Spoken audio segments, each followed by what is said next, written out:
दुनिया में बहुत सी कहानियां होती हैं, कुछ सच्ची, कुछ झूठी और कुछ इतनी डरावनी कि उन्हें सुनते ही रूह कांप जाती है। आज हम आपको लेकर चलेंगे एक ऐसी पार्टी में जहां जश्न के पीछे छुपा था मौत का साया।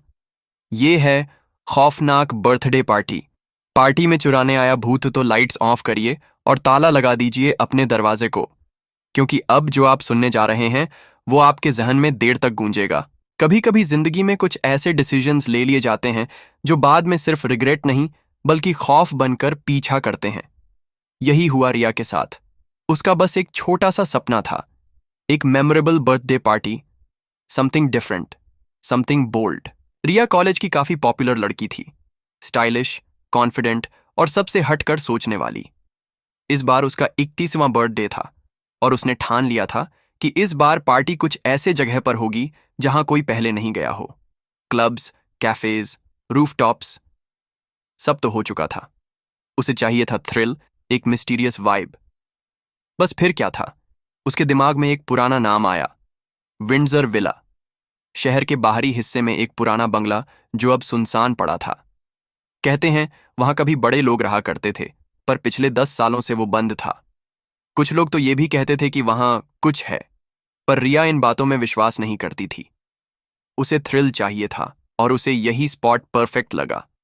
उसने अपने दोस्तों के साथ एक व्हाट्सएप ग्रुप बनाया, सबको इनविटेशन भेजे, Windsor villa party, only for the bold ones. सब एक्साइटेड थे।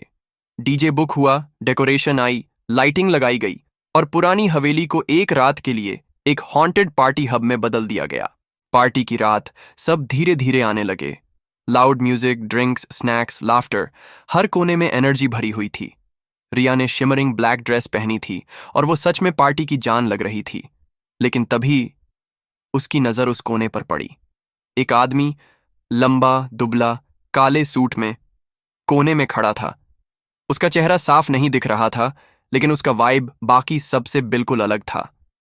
वो न तो किसी से बात कर रहा था, न खा रहा था, न हंस रहा था, बस देख रहा था, ठंडी सीधी नजरों से। रिया ने अपनी फ्रेंड मेघा से पूछा, डू यू नो हिम? मैंने तो नहीं बुलाया। मेघा ने कंधे उचका दिए। मे बी कोई और लेकर आया हो।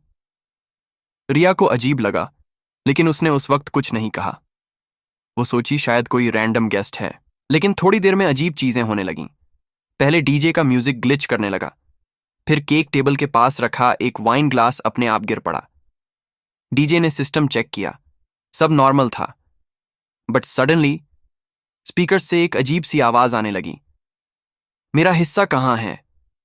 पूरा हॉल एक पल को साइलेंट हो गया। डीजे घबराया हुआ था। मैंने कुछ नहीं प्ले किया, सीरियसली। लोगों ने सोचा प्रैंक है, शायद कोई हॉरर थीम ऐड कर रहा है मजा बढ़ाने के लिए। लेकिन रिया का चेहरा अब डर से फीका पड़ गया था। उसे वो आदमी फिर उसी कोने में खड़ा दिखा। उसकी आंखें अब पूरी तरह नजर आ रही थीं, और वो आंखें, वो इंसानी नहीं थीं। इतने में रिया की एक दोस्त सोनिया, जो उसी कॉर्नर की तरफ जा रही थी, अचानक गायब हो गई। किसी ने नहीं देखा कि वो कहां गई।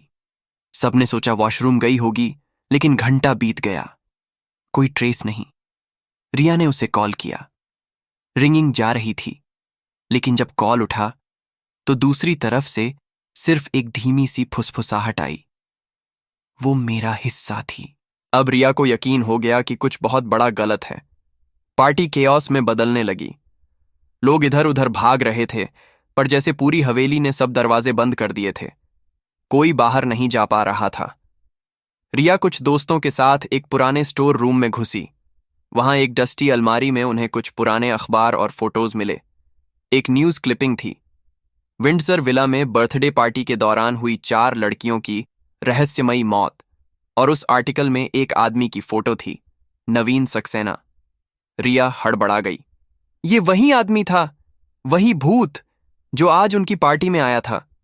उसकी बेटी की भी मौत उसी बंगले में हुई थी, और उसके पास एक लॉकेट था, पुराना, एंटीक, जिसे कोई पार्टी के दौरान चुरा ले गया था। और तब से उसकी आत्मा भटक रही थी, अपने उस लॉकेट को ढूंढते हुए जिसे वो अपनी बेटी के साथ दफन करना चाहता था। रिया को सब याद आया।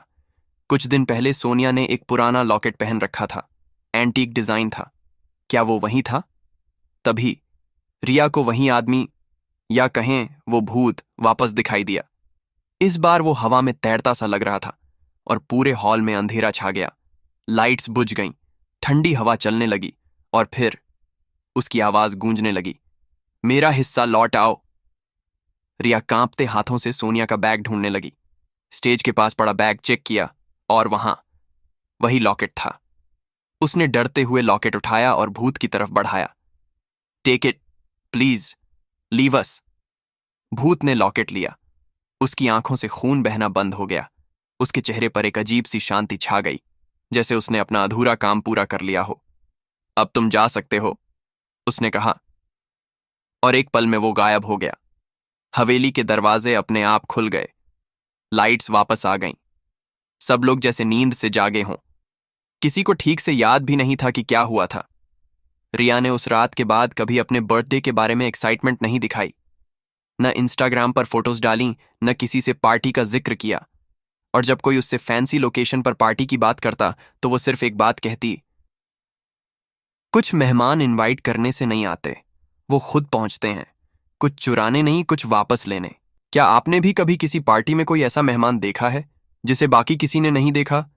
अगर कभी दिखे तो याद रखना, वो कुछ मांगने नहीं, कुछ लेने आता है। अगर आपको ये कहानी पसंद आई हो तो वीडियो को लाइक जरूर करें और ऐसे ही और डरावनी कहानियों के लिए चैनल को सब्सक्राइब करें, क्योंकि अगली बार कौन जाने कहानी आपकी हो।